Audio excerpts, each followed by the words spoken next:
L'homme s'estime aujourd'hui maître de son destin, mais il n'est toujours pas maître de sa propre âme. Ces mots sont le murmure puissant de Carl Gustav Jung, ce grand explorateur des continents invisibles qui nous habitent. Je vous invite à fermer les livres d'histoire pour ouvrir celui du cœur. Imaginez-nous en 1961. C'est une époque où le monde court vite, trop vite peut-être. La science triomphe. Les fusées visent la Lune et l'homme, enivré par sa propre intelligence, croit avoir chassé les anciens mystères à coups d'équations et de néons électriques. Nous avons appris à dominer la matière, mais dans ce vacarme de progrès, nous avons perdu le silence nécessaire pour écouter le sacré. Au milieu de ce tumulte, un vieil homme de 83 ans, au crépuscule de sa vie, accepte une dernière mission. Carl Jung sait que la mort approche. Toute sa vie, il a parlé aux érudits, aux médecins, aux initiés. Il avait toujours refusé de simplifier l'immensité de sa pensée pour le grand public. Mais une nuit, le rêve est venu le visiter. Dans ce songe, Jung a vu une place publique bondée d'une foule immense. Il vous a vu, vous, moi, des gens simples et sincères, écoutant et comprenant enfin son œuvre. Il a compris que son savoir ne devait pas mourir dans les bibliothèques poussiéreuses, mais qu'il devait être offert au monde comme on offre du pain. C'est ainsi qu'est né l'homme et ses symboles, c'est son testament. C'est la dernière main qu'il nous tend avant de traverser le voile. Alors pourquoi êtes-vous ici, maintenant, à écouter ma voix? Parce que, sans le savoir, vous vivez peut-être à l'étroit. Jung nous enseigne que notre psychisme est semblable à une vaste demeure ancestrale, riche de 1000 chambres, de greniers inexplorés et de caves profondes.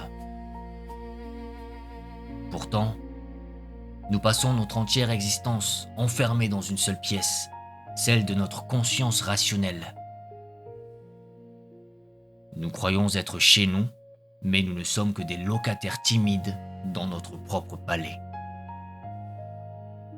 Ce que je m'apprête à vous raconter est la clé de ces portes verrouillées. Là-bas, dans l'ombre, résident vos véritables maîtres intérieurs. Je ne vous promets pas que ce récit changera le monde au dehors. Les saisons passeront, et les empires tomberont comme des feuilles mortes. Mais je vous fais une promesse solennelle. Si vous écoutez avec le cœur, vous ne regardez plus jamais vos nuits de la même manière. Car celui qui apprend à lire ses rêves ne dort plus jamais seul. Il s'éveille enfin à lui-même.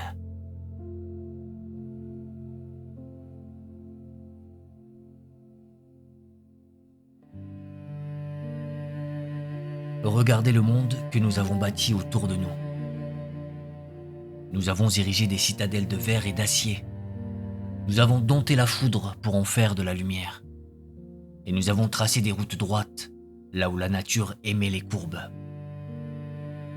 L'homme moderne, dans sa quête effrénée de clarté, a voulu nettoyer le monde de ses ombres. Avec le balai de la logique et de la raison, nous avons chassé les esprits des forêts, les nymphes des rivières et les mystères du vent. Nous avons dit, ceci n'est que de l'eau. Cela n'est que du tonnerre. Nous avons vidé le ciel de ses dieux et la terre de ses démons. Nous nous sentons en sécurité, protégés par nos machines et nos certitudes. Mais je vous le demande, pourquoi, au milieu de tant de confort, ressentons-nous ce vide étrange au creux de l'estomac? Pourquoi cette solitude glacée nous saisit-elle, même au milieu de la foule? C'est parce qu'en désenchantant le monde, nous avons coupé nos propres racines. L'homme est comme un arbre. Son esprit peut s'élever vers des concepts abstraits, vers le soleil de l'intellect. Mais son âme, elle, a besoin de la terre noire, de l'humus, de l'instinct. Nous avons oublié que nous sommes, avant tout, des enfants de la nature. En rejetant l'irrationnel, nous nous sommes amputés d'une moitié de nous-mêmes. Nous sommes devenus des êtres brillants en surface, mais desséchés à l'intérieur. Comprenez bien la différence. Votre tête peut tout expliquer, mais votre cœur, lui, a besoin de ressentir. Vous pouvez savoir intellectuellement que vous êtes en sécurité, et pourtant trembler de peur sans raison apparente. C'est là le grand divorce de notre époque. Nous avons appris à penser, mais nous avons oublié comment vibrer à l'unisson avec les forces anciennes qui coulent dans nos veines. Vous pensez peut-être que ces forces ont disparu parce que nous avons cessé d'y croire ? Détrompez-vous. Ce que l'on nie ne meurt pas. Cela se cache simplement dans l'ombre, attendant son heure. C'est ici que la sagesse de Carl Jung éclaire notre nuit comme une lanterne. Il nous a laissé cette terrible et magnifique vérité. Les dieux sont devenus des maladies. Zeus ne lance plus sa foudre depuis l'Olympe. Il frappe désormais sous la forme d'une colère incontrôlable qui brise vos relations. Les démons ne hantent plus les carrefours sombres. Ils sont devenus vos angoisses, vos insomnies, ces tics nerveux que vous ne maîtrisez pas, ces humeurs qui vous submergent.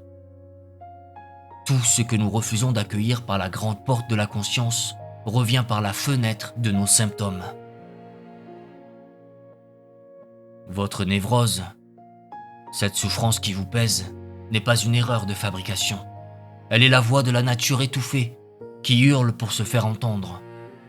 Elle est le dernier langage qu'il reste à votre âme pour lui dire qu'elle a soif. Ne maudissez pas vos tourments, car ils sont la preuve que la vie sauvage, en vous, refuse de se laisser mettre en cage par la seule raison.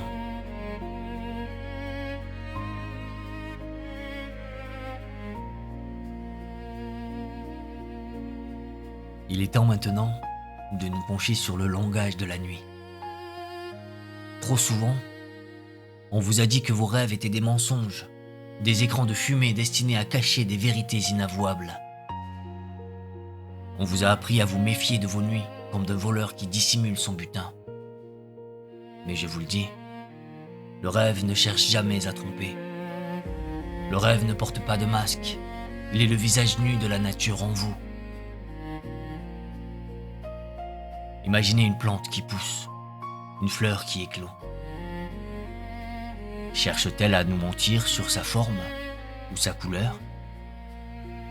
Non, elle est simplement ce qu'elle est. De la même manière, le rêve est un produit naturel de votre esprit. Une vérité qui germe dans le silence, tentant désespérément de nous délivrer un message. Mais pour recevoir ce message, vous devez apprendre à faire la distinction la plus importante de votre vie intérieure, celle entre le signe et le symbole. Ne confondez pas l'un et l'autre. Un signe est une étiquette posée sur une chose connue. Lorsque vous voyez l'insigne d'une compagnie aérienne sur le fuselage d'un avion, vous savez ce qu'il signifie. Il pointe vers une réalité que votre esprit a déjà saisie. Il est une abréviation, une convention, un raccourci utilitaire. Mais le symbole, le symbole est d'une toute autre essence. Le symbole est le terme le plus adéquat, le plus précis possible, pour désigner une chose qui reste encore inconnue, mystérieuse, une chose qui échappe aux griffes de votre raison. Quand votre rêve vous offre une image étrange, une croix dorée, un lion qui pleure ou un océan en feu, il ne joue pas aux devinettes. Il utilise le seul langage capable d'approcher l'indicible. Le symbole est un pont jeté vers l'invisible, une tentative sublime de votre âme pour donner forme à ce qui est plus grand que votre compréhension. Carl Jung l'a écrit avec une justesse infinie. Le rêve est une petite porte cachée dans les replis les plus profonds et les plus intimes de l'âme. Et pourquoi cette porte s'ouvre-t-elle chaque nuit? Quelle est sa fonction? Elle s'ouvre pour rétablir l'équilibre. Voyez votre psyché comme une balance sensible. Dans la lumière crue du jour, nous penchons souvent trop d'un côté. Peut-être êtes-vous devenu trop arrogant, trop sûr de votre puissance. Alors, la nuit, votre âme, dans sa grande sagesse, vous enverra un rêve d'humiliation ou de fragilité pour vous ramener sur terre. À l'inverse, si vous vous sentez petit, indigne et écrasé par la vie, votre rêve pourra vous revêtir d'un manteau royal ou vous donner des ailes d'aigle. C'est ce que nous appelons la fonction compensatrice. L'inconscient veille sur vous comme un gardien bienveillant. Il corrige les excès de votre conscience. Il ajoute ce qu'il manque. Il tempère ce qui déborde. Ainsi, ne regardez plus vos cauchemars ou vos visions étranges comme des ennemis. Ils sont la main tendue de votre autre moitié, cherchant à vous rendre votre entièreté. Ils sont le contrepoids nécessaire pour que vous ne chaviriez pas dans la tempête de l'existence.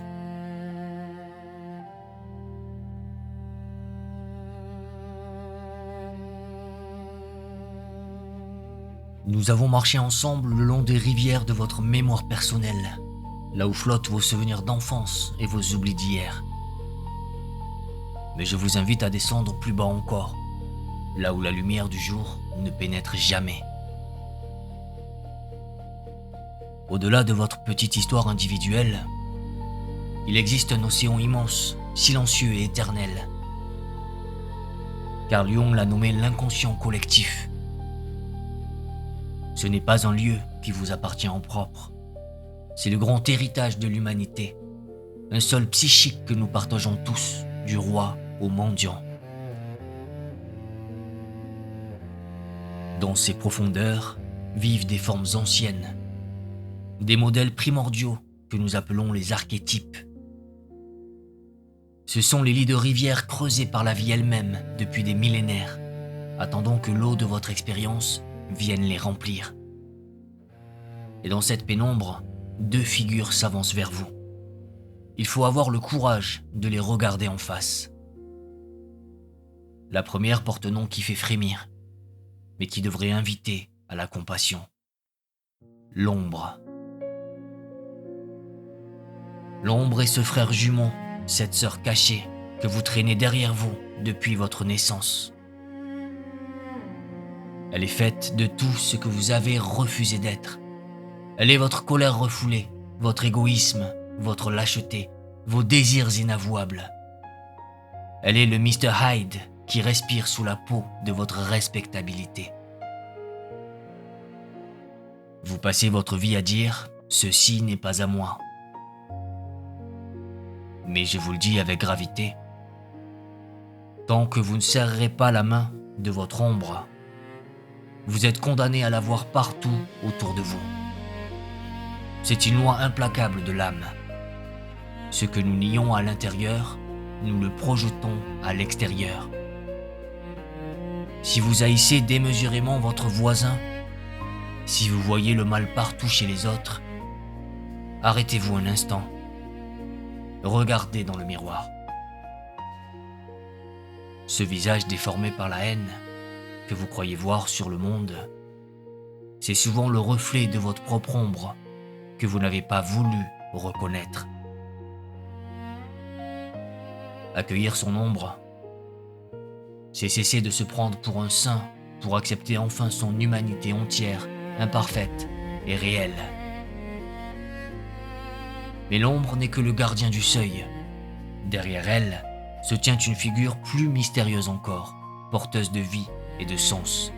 C'est l'image de l'autre en vous. Si vous êtes un homme, elle se nomme l'anima.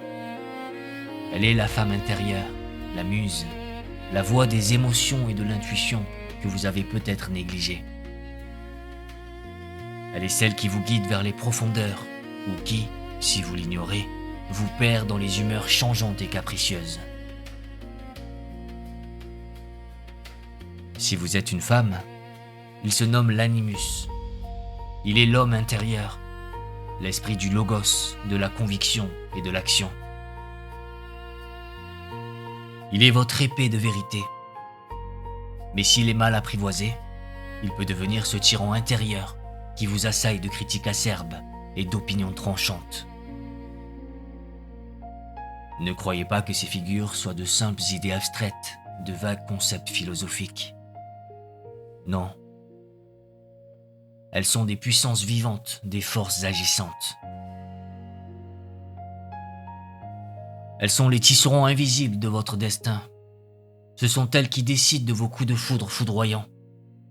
Lorsque vous tombez éperdument amoureux d'un inconnu, ce n'est pas seulement lui que vous voyez, c'est votre propre anima ou animus que vous avez projeté sur son visage.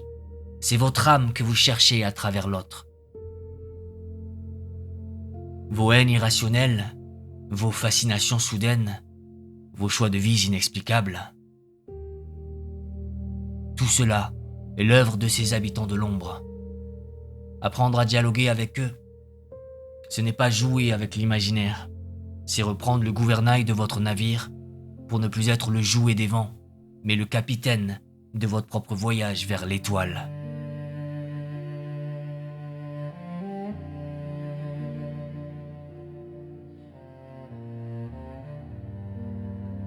Et maintenant, mes amis, où nous mène ce long pèlerinage?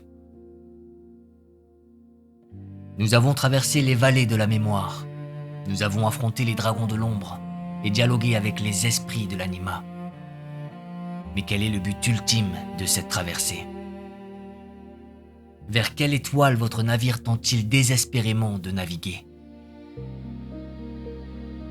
Carl Jung a donné un nom à cette destination sacrée. Il l'a appelé l'individuation. N'ayez pas peur de ce mot savant. Ne le laissez pas vous tromper.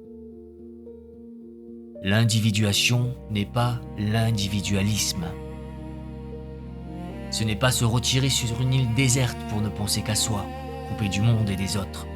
Non, c'est tout l'inverse. L'individuation signifie devenir indivisible. Regardez-vous. Souvent, vous vous sentez éparpillé, morcelé. Une partie de vous veut la paix, l'autre cherche le conflit. Une part désire la liberté, l'autre réclame la sécurité. Vous êtes comme un royaume divisé par la guerre civile.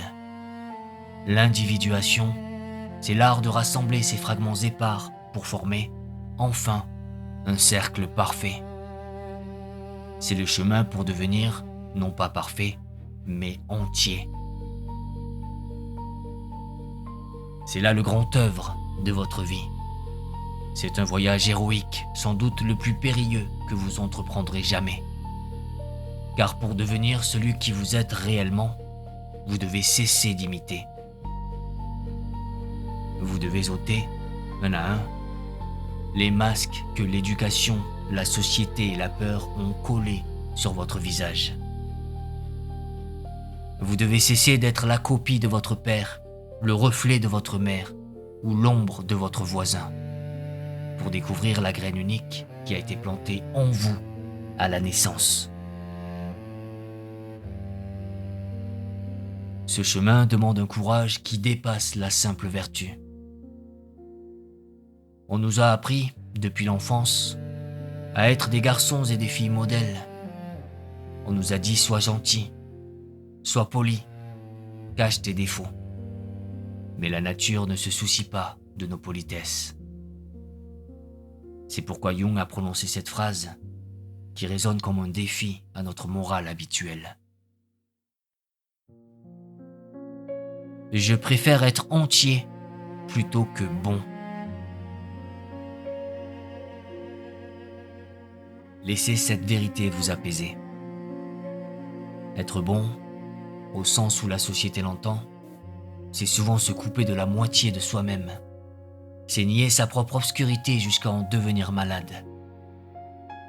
Mais être entier, être entier, c'est accepter que l'on possède à la fois des ailes d'ange et des griffes de bête. C'est inviter tous les aspects de son être à la table de la conscience. C'est seulement en acceptant votre propre obscurité que vous pourrez véritablement rayonner de lumière. Et si vous persévérez sur cette voie escarpée, si vous parvenez à marier le jour et la nuit en vous, alors vous rencontrerez le soi. Le soi n'est pas votre petit jeu, votre ego qui s'agite et s'inquiète. Le soi est le centre silencieux de la tempête. Il est le pivot immobile autour duquel tourne toute votre existence. Dans vos rêves, il apparaît parfois sous la forme d'un mandala, ce cercle sacré aux motifs infinis, ou sous les traits d'un enfant divin ou d'une fleur de lumière. Le soi est cette cathédrale intérieure où l'inconscient et le conscient se réconcilient enfin. C'est cet état de grâce où vous ne luttez plus contre vous-même, où vous flottez avec le courant de la vie et non plus contre lui. C'est là, dans cette complétude retrouvée, que réside la paix véritable. Non pas la paix de l'ignorance, mais la paix profonde de celui qui a tout vu, tout accueilli et qui est enfin devenu un avec l'univers.